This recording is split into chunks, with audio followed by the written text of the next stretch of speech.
अच्छा एक बात बताओ, अगर कोई घूस लेके डॉक्टर बनता है, यदि कोई घूस लेके डॉक्टर बनेगा तो क्या आप उनको पसंद करेंगे?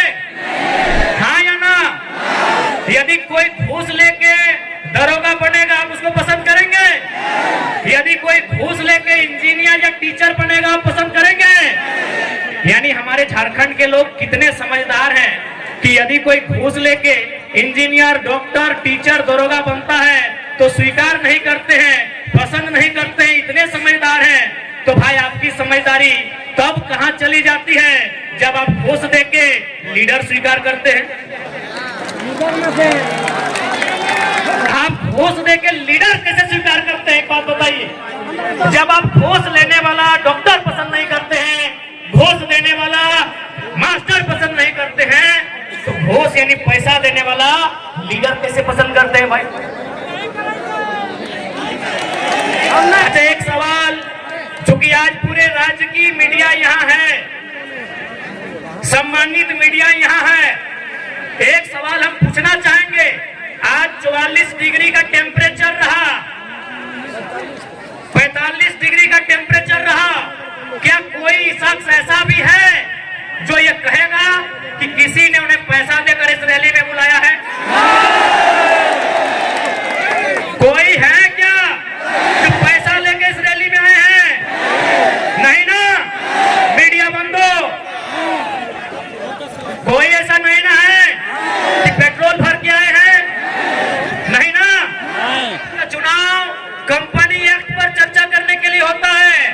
संसद का चुनाव लैंड एक्विजिशन एक्ट पर संशोधन, चर्चा, बिल प्रेजेंट करने के लिए होता है। अभी जिनको आप सांसद प्रत्याशी सामने हैं, क्या ये लोग लैंड एक्विजिशन समझते हैं? क्या ये लोग कंपनी एक्ट पढ़े हैं? क्या ये लोग माइंस एक्ट से परिचित हैं?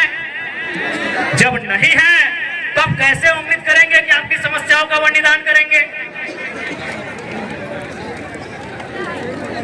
इसलिए आज युवा पीढ़ी को इस बात का रास्ता बनाना होगा कि आज राजनीति करने वाले लोग होने कैसे चाहिए। आज मैं साफ साफ कहना चाहूंगा, मीडिया बंधु सामने हैं,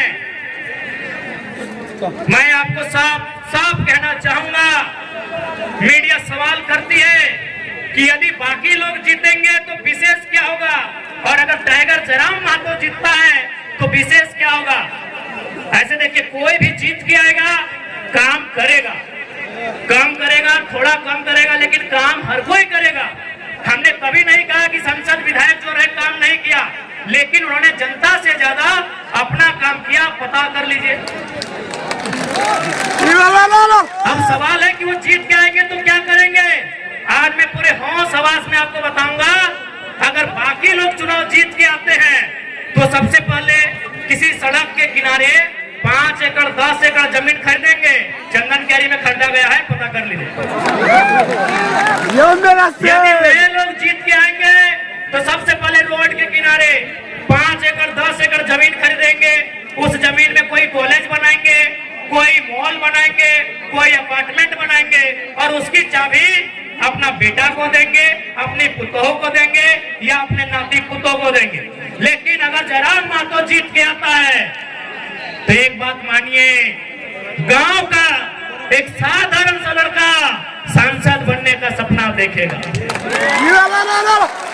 आज के दौर में मुखिया बनना आसान नहीं है। अगर जयराम महतो जीत के आता है तो गांव का, गलियों का, खेतों की पगडंडियों का एक साधारण सा लड़का सांसद बनने का सपना देखेगा, और उस सपने को साकार करने के लिए संघर्ष भी करेगा। अभी आपको तय करना है। और सबसे खास बात हम कहना चाहेंगे, क्योंकि हमने पहले ही कहा है कि नेता बदलने से देश नहीं बदलेगा, पार्टी बदलने से देश नहीं बदलेगा, विचार बदलने से देश बदलेगा। और हम लोग सबसे पहला काम, यदि हम संसद गिरिडीह लोकसभा से जीत कर आते हैं तो आज ऊपर सूर्य को नमन करके, नीचे धरती को वंदन करके, यहीं से पारसनाथ को अभिनंदन करके ये वचन देते हैं कि यदि चुनाव जीत गए तो आज के डेट में एक सांसद की तनख्वाह सैलरी 2,91,000 है। लोग 75% गांव के चौपाल में जाएंगे, वहां चर्चा करेंगे कि खर्चा कहां करना। हम लोग संसद की सैलरी 75% जनता के बीच दान करेंगे। और एक बात आपको आश्वस्त करेंगे, क्योंकि आज किसी भी नेता के बारे में पता कीजिए, आज वो कहते हैं वो गरीबों के नेता है, वो मजदूरों के नेता है। अरे जितना दाम आपके बहियार खेत का नहीं है, उनके बाथरूम का है, आपका नेता कैसे हुआ? कैसे आपका नेता हुआ बताइए? इसलिए हम इस बात की भी घोषणा करेंगे, यदि कभी भविष्य में मेरे नाम से, चूंकि मेरे नाम से अभी कुछ नहीं है, मेरे नाम से शायद आपके झारखंड का हम पहला लोकसभा प्रत्याशी होंगे। शायद हमारे पार्टी के 2-4 को लोग हो सकता है, हमारा गरीब पार्टी है, शायद हम पहला प्रत्याशी हैं जिसका खुद के नाम से एक साइकिल भी नहीं है। पता कर लीजिएगा हमारा नॉमिनेशन फॉर्म में। हमारा खेती बाड़ी चित्तरपुर पंचायत टोला मानटाड़ के अंतर्गत आता है। हम लोग का जो बाप दादा का संपत्ति है, आज पूरे होश हवस में कहते हैं, अगर भविष्य में हम चुनाव जीतते हैं और मेरा अगर 1 इंच जमीन भी मेरे जिला से बाहर रहेगा, मां कसम वोट मत दीजिएगा अगला बार।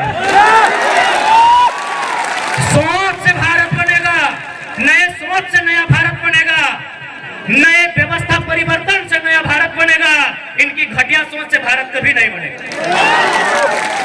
हम पूरे होश हवस में कहते हैं, चूंकि मैं बार बार कहता हूं पारसनाथ को साक्षी मानते हैं। हालांकि कुछ लोग पारसनाथ का नाम सुनते हैं और हालत खराब होने लगता है, होने दीजिए।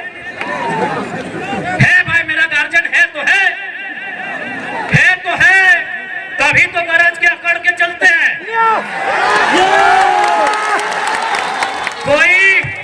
कोई हमारा बाल उखाड़ने का कोशिश कीजिए ना, अगर पारसनाथ पहाड़ उसका खाल नहीं उखाड़ लिया तो बेकार कहिएगा।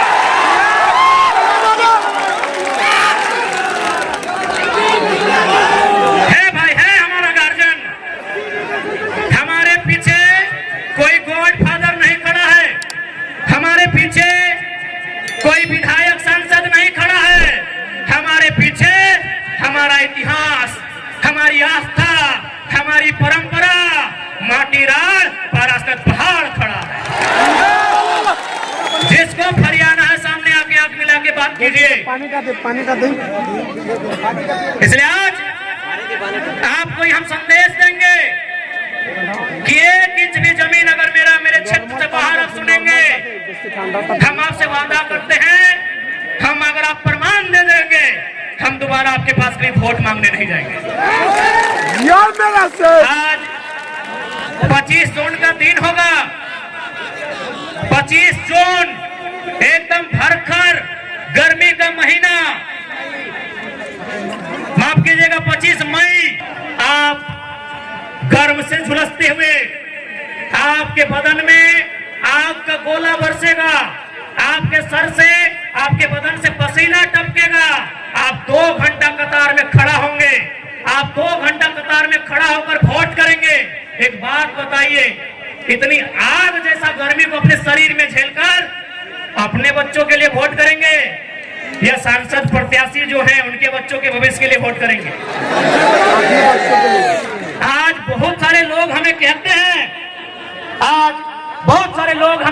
हैं कि आप नेताओं के पीछे हाथ धो के क्यों पड़े हैं।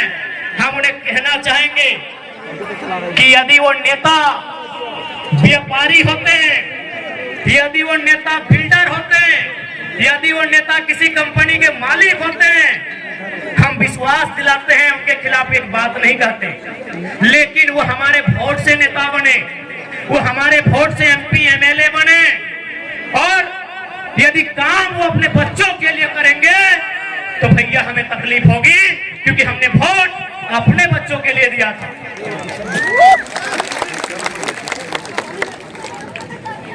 हेमंत सोरेन जी रहे या सुदेश महतो जी रहे या बाबूलाल मरांडी जी रहे या अर्जुन मुंडा जी रहे, यदि उनका बच्चा भी हमारे घर के भाइयों की तरह, हमारे घर के बच्चों की तरह टावर लाइन में चढ़ के काम करता ना, मां कसम शिकायत नहीं करते। यदि उनका बच्चा हैदराबाद खटने जाता ना, शिकायत नहीं करते। यदि उनका बच्चा सूरत में कपड़ा की फैक्ट्री में काम करता ना, हम शिकायत नहीं करते। लेकिन आप पता कर लीजिए, नाम लेने की आवश्यकता नहीं है, उनके बच्चों में क्या योग्यता है, नहीं है। कोई किसी कॉलेज का डायरेक्टर है, किसी का बेटा दिल्ली में बैठकर कंपनी चलाता है, और आपके बेटे शाम को ड्रीम एलिमेंट में 49 रुपया लगाते हैं। सही बात है। इसलिए आज नया भारत अभी नहीं कह सकते कैसा होगा, लेकिन नया झारखंड हम लोग देख रहे हैं।